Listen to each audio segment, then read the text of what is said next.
اس سے پہلے یہ ملاقات رام اللہ میں جو مغربی کنارے پر ہے وہاں طے تھی، لیکن فلسطینیوں کے اصرار پر یہ ملاقات اب بیت الحم میں کی جا رہی ہے۔ اور آپ کو پتہ ہے کہ صدر بائیڈن امریکی تاریخ کے دوسرے کیتھولک صدر ہیں، صدر کینیڈی کے بعد، بلکہ امریکہ کی جو خارجہ پالیسی کی بنیادی اسرائیل کے تحفظ اور اسرائیل کی پشت پناہی پر ہے۔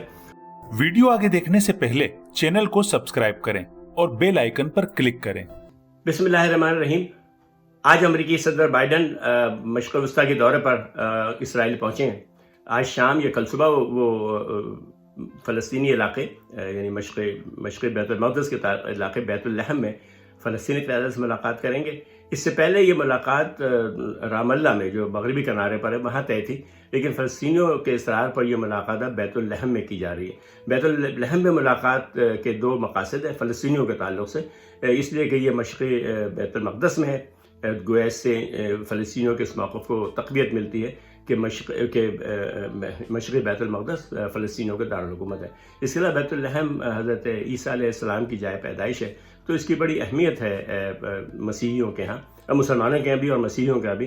اور آپ کو پتہ ہے کہ صدر بائیڈن امریکی تاریخ کے دوسرے کیتھولک صدر ہیں، صدر کینیڈی کے بعد، اور بہت راسخ العقیدہ مسیحی ہیں، تو ان کی بھی جذباتی وابستگی ہے بیت الحم سے۔ تو خیر، یہ تو اس معاملے کا ایک ہوا جسے کہتے ہیں مذہبی پہلو۔ دیکھیں، جہاں تک امریکہ اور اسرائیل کے تعلقات کا تعلق ہے تو اس میں کوئی شک نہیں کہ امریکہ 100% اسرائیل کا حامی ہے، اور بلکہ امریکہ کی جو خارجہ پالیسی کی بنیادی اسرائیل کے تحفظ اور اسرائیل کی پشت پناہی پر ہے، بلکہ یہ کہیے کہ فلسطین مخالفت پر ہے۔ اس سلسلے میں بڑا جذباتی جو کردار تھا وہ ادا کیا ہمارے صدر ٹرمپ صاحب نے۔ آپ کو پتہ ہے کہ 1980 یعنی 80s میں جب بل کلنٹن صاحب صدر تھے تو امریکی کانگریس نے اور امریکی یعنی ایوان نمائندگان اور سینٹ نے مشترکہ طور پر فیصلہ کیا تھا کہ امریکہ کا دارالحکومت اسرائیل کا جو ہے وہ بیت المقدس کو میں منتقل کر دیا جائے گا، تاکہ یہ بات قانونی طور پر ثابت ہو جائے، اخلاقی طور پر ثابت ہو جائے کہ بیت المقدس اسرائیل کا دارالحکومت ہے۔ لیکن اس فیصلے کے باوجود منتقل نہیں کیا گیا دارالحکومت۔ بل کلنٹن صاحب کے 8 سال کے دوران، اس کے بعد 8 سال جارج بش صاحب حکومت میں رہے جو ریپبلکن تھے، ان کے دور میں پھر 8 سال صدر اوباما رہے۔ ان تینوں ادوار میں یعنی اس پر بات تو ہوتی تھی لیکن منتقل نہیں کیا گیا، جبکہ ٹرمپ صاحب نے آتے ہی ساتھ جیسے ہی انہوں نے اقتدار سنبھالا انہوں نے فوراً ایک بجٹ منظور کیا اور تعمیر کی اور دارالحکومت کی اور ایمبیسی کی، اور اس کے بعد انہوں نے وہاں پر یعنی وہاں پر اپنا کی ایمبیسی جو ہے یا سفارت خانہ منتقل کر دی۔ اس ہنگامے میں بھی آپ کو معلوم ہے سینکڑوں فلسطینی مارے گئے تھے احتجاج کے دوران۔ اسی دوران پھر ایک اور بات جو کی ٹرمپ صاحب نے، وہ یہ کہ جو گولان ہائٹس ہے، مرتفع گولان، اس کو انہوں نے جو مقبوضہ علاقہ تھا، مقبوضہ شامی علاقہ ہے، اس کو انہوں نے اسرائیل کا حصہ تسلیم کر لیا۔ پھر ایک اور جو بات انہوں نے اس دوران کی، آپ کو پتہ ہے کہ امریکی پالیسی ہمیشہ یہ رہی کہ وہ چاہ رہا ہے کہ زیادہ سے زیادہ مسلم اور عرب ممالک جو ہیں وہ اسرائیل کو تسلیم کر لیتے۔ ابھی بھی بڑی تعداد میں مسلمان ممالک نے اسرائیل کو تسلیم نہیں کیا۔ سب سے بڑا ملک مسلمانوں کا جو ہے وہ پاکستان، انڈونیشیا، بنگلہ دیش، پھر بڑا جو اثر و رسوخ کرنے والا ملک ہے سعودی عرب، انہوں نے ابھی تک اسرائیل کو تسلیم نہیں کیا۔ تو وہ چاہتے تھے کہ صدر ٹرمپ چاہتے تھے کسی طریقے سے اسرائیل کو تسلیم، تمام مسلم ممالک زیادہ تر مسلم ممالک اسرائیل کو تسلیم کر لیں۔ اچھا، اس میں ایک جو بات تھی وہ ایک موقع ہمیشہ رہا ہے عربوں کا کہ جب تک فلسطین کا مسئلہ حل نہیں ہوگا فلسطینیوں کی خواہشات کے مطابق، ان کے ارمان کے مطابق، ان کے امنگوں کے مطابق، تب تک اسرائیل کو تسلیم نہیں کیا جائے گا۔ اچھا، یہ بڑا بنیادی موقع قائد اعظم محمد علی جناح کا تھا پاکستان بنتے وقت۔ انہوں نے کہا تھا کہ اسرائیل کی ناجائز ریاست ہے، اس کو تسلیم کرنے کا سوال ہی پیدا نہیں ہوتا، صرف اس صورت میں تسلیم کیا جائے گا جب وہ اپنا قبضہ ختم کر کے فلسطینیوں کا آزاد ریاست تسلیم کر لیں۔ تو لیکن انہوں نے ان کے جو داماد ہیں جناب ٹرمپ صاحب کے، جیرڈ کشنر، انہوں نے ایک بڑی زبردست قسم کی سفارتی مہم شروع کی۔ آپ کو پتہ ہے ان کے بڑے اچھے تعلقات تھے محمد بن زید جو اب متحدہ عرب امارات کے صدر ہیں، اور سعودی عرب کے ولی عہد محمد بن سلمان، انہوں نے مل کر کے بڑی کوشش کی کہ کسی طریقے سے اسرائیل کو تسلیم کرنے کے لیے تمام مسلم ممالک کو آمادہ کیا جائے۔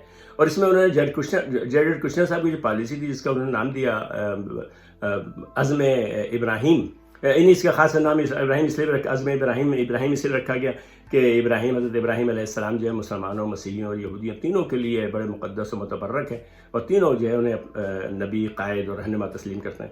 تو اس دوران اس میں انہوں نے جنرل کشنر صاحب کا موقف یہ تھا کہ فی الحال فلسطین کے معاملے کو یعنی جیسے کہتے ہیں اس سے بالا جو ہے ہم پہلے رابطہ قائم کر لیں، سفارتی تعلقات ہو جائیں. جب تعلقات ہو جائیں گے تو پھر ہم دوسرے بہت سارے مسائل پہ جب بات کریں گے، جو متنازع مسائل ہیں اس میں فلسطین کا مسئلہ بھی ہوگا. آپ کو پتہ ہے کہ یہی پالیسی جو ہے کئی بار تجویز کی پاکستان میں کہ کشمیر کے مسئلے کو تھوڑا سا جیسے کہ سائڈ لائن پہ کر کے ہم ہندوستان سے تعلقات معمول پہ رہیں.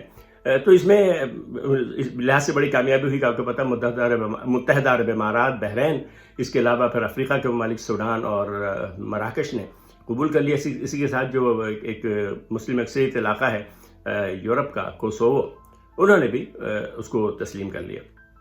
اس دوران انہوں نے کافی دباؤ ڈالا سعودی عرب پہ بھی اور پاکستان پہ بھی، اور عمران خان کا اس موقع پر یہ بہرحال موقف تھا اور جس کی ہمیں تحسین اور تعریف کرنی چاہیے. انہوں نے کہا کہ ہم تو قائد اعظم کے فرمان کے تابع ہیں. جس طرح قائد اعظم نے فرمایا تھا کہ جب تک فلسطین کا مسئلہ فلسطینیوں کی امنگوں اور آرزوؤں کے مطابق طے نہیں ہوتا، ہم اسرائیل کو تسلیم نہیں کریں گے. تو یہ معاملہ رہا. اچھا، تو ایک اور مزے کی بات یہ دیکھیں کہ بائیڈن اور ٹرمپ ہر چیز میں ایک دوسرے کو مخالف ہے، کسی بات کو تسلیم نہیں کرتے، لیکن اسرائیل کی پالیسی کو بائیڈن صاحب نے من و عن تسلیم کیا ٹرمپ کی، اور اب وہ بھی اس کو اپنے جو انیشیٹو ہے یعنی جو لے کے چلے ہیں منصوبہ، اس کو وہ بھی ابراہم ایکارڈ یا اعلان ابراہیم کہتے ہیں. تو آج جو وہ جا رہے ہیں وہ اب چاہتے ہیں کہ فلسطینی جو مقتدرہ ہے PA پیلسٹین اتھارٹیز کو کہتے ہیں، وہ اسرائیل کو تسلیم کر لیں. اور اس میں وہ یہی کرنا چاہتے ہیں کہ یعنی ان کا موقف یہی کہ فی الحال جو مسائل ہیں ریاست کے، آزادی کے، اس کو ایک طرف رکھیں، آپ قبول کر لیں، اس کے بعد آپس میں بات کریں گے تو پھر مسئلہ حل ہو جائے گا. اب اس میں جو چھوٹی بات آگے اختلافی وہ یہ کہ اگرچہ کہ جو دورے کی آئٹنری جاری ہوئی، دورے کی تفصیل جاری ہوئی ہے، اس میں امریکی وزارت خارجہ نے باقاعدگی سے کہا ہے کہ وہ اسرائیل اور فلسطینی علاقوں کا دورہ کریں گے. انہوں نے ایک طریقے سے فلسطین کو الگ یعنی علاقہ تسلیم کیا، وہ اسرائیل کا اٹوٹ انگ تسلیم نہیں کیا.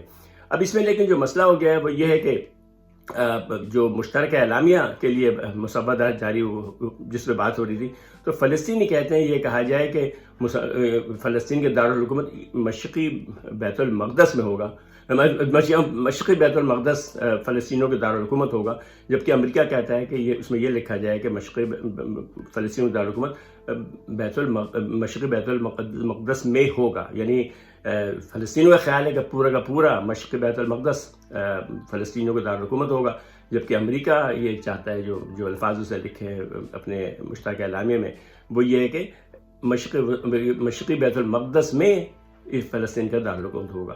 تو اب یہ بات یعنی فلسطینیوں کے لیے قابل قبول نہیں ہے. تو خیال یہ ہے کہ بلکہ آج انہوں نے فلسطینی ترجمان نے کہا ہے کہ اگر ہمارے مسودے کے اوپر اتفاق نہ ہوا تو ہم ملاقات تو کریں گے، اس لیے کہ ہم ملاقات جاری رکھنا چاہتے ہیں، لیکن ہم مشترکہ اعلامیہ جاری نہیں کریں گے، اس لیے کہ ہم اس بات کو تسلیم نہیں کر سکتے کہ ہمارا دارالحکومت بیت المقدس میں ہو، بلکہ ہمارا بیت المقدس ہمارا دارالحکومت ہے. یعنی ہے تو بڑا معمولی سے فرق، لیکن بہرحال اس سے اس کی حیثیت کا پتہ چلتا ہے. یہ تو ہے سعودی عرب مشرق وسطیٰ کا معاملہ. اسی کے ساتھ آپ کو پتہ ہے کہ صدر بائیڈن صاحب 2 دن بعد سعودی عرب جائیں گے، جس کا بنیادی مقصد بہت سارے اور ہیں. اس میں ایک مقصد تو یہ ہے کہ جو تعلقات خراب ہو گئے ہیں محمد بن سلمان سے، فلسطینی یعنی سعودی صحافی جمال خاشقجی کے قتل پر، جو مبینہ طور پر استنبول کے سعودی قونصل خانے میں قتل ہوئے تھے، اس کے مسئلے میں ان کا اختلاف تھا، اور اختلاف اتنا بڑھا کہ گزشتہ چند مہینوں سے محمد بن سلمان فون بھی نہیں اٹھا رہے ہیں صدر بائیڈن کا. تو ایک بنیادی مقصد یہ ہے کہ صدر بائیڈن کو ان کو منانا چاہتے ہیں، راضی کرنا چاہتے ہیں، اور دوسرا اس کا مقصد یہ ہے کہ وہ کہیں گے کہ جو تیل کی بڑھتی قیمت ہے اس پہ قابو پانے کے لیے وہ تیل کی پیداوار بڑھتی. اس کے اوپر ہم انشاءاللہ ایک الگ گفتگو کریں گے. اب تک کے لیے اتنا ہی. السلام علیکم.